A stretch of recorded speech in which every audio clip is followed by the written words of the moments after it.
James एक college में छात्र था। उसने एक डीलर के शोरूम में एक सुंदर कार देखी थी और वो लंबे समय से अपने लिए एक ऐसी ही कार चाहता था। जेम्स जानता था कि उसके पिता इसे खरीदने के लिए सक्षम हैं, इसीलिए उसने उन्हें बताया कि उसे ये कार अपने ग्रेजुएशन कंप्लीट होने पर गिफ्ट के रूप में दे। देखते ही देखते वो दिन भी आ गया और पिता ने जेम्स को अपने निजी कार्यालय में बुलाया। उन्होंने उससे कहा कि मुझे तुम्हारे जैसे बेटे पर बहुत गर्व है। उन्होंने उसे बताया कि वो उससे कितना प्यार करते हैं और उसे एक प्यारा रैपर से लिपटा हुआ उपहार दिया।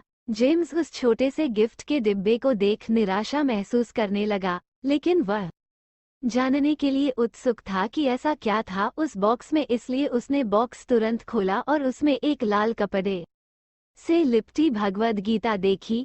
जेम्स बोला, आप इतने अमीर हैं और आप मुझे केवल एक गीता दे रहे हैं। काफी गुस्से से अपने पिता पर वो चिल्लाया और अपनी नाराजगी और गुस्से के वश में आकर तुरंत घर छोड़ दिया।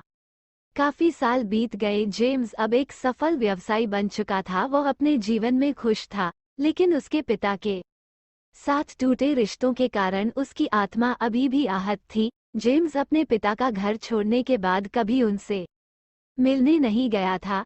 जेम्स को उस दिन के बाद अपने पिता को न मिलने का पछतावा हमेशा रहता था, क्योंकि एक दिन उसे एक पत्र मिला जिसमें उसके पिता के निधन की खबर थी और साथ ही ये बताया गया था कि उन्होंने अपने जीवन भर की पूंजी वसीयतनामा के अनुसार अब जेम्स के नाम कर गए थे।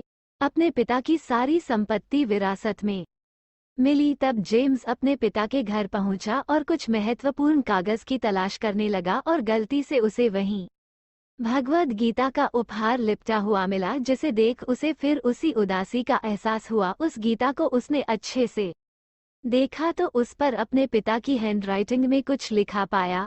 उस पर लिखा था, मैं खुद को बेचकर भी हर सपना पूरा करूंगा तेरा, बस तू सपने जरा बड़े देखना। ये बोल रहा बाप नहीं, जिंदगी का सबसे पहला दोस्त तेरा।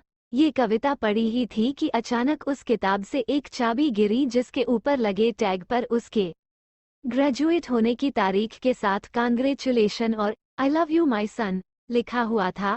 जेम्स के सर के ऊपर से उसके पिता का साया तो पहले ही उठ चुका था और आज उसकी जिंदगी की सबसे बड़ी गलती के बारे में जानकर उसके पैरों के नीचे से जमीन भी खिसक गई। इस दिन जेम्स की आंखें और रूह दोनों पछतावे के आंसू रोई।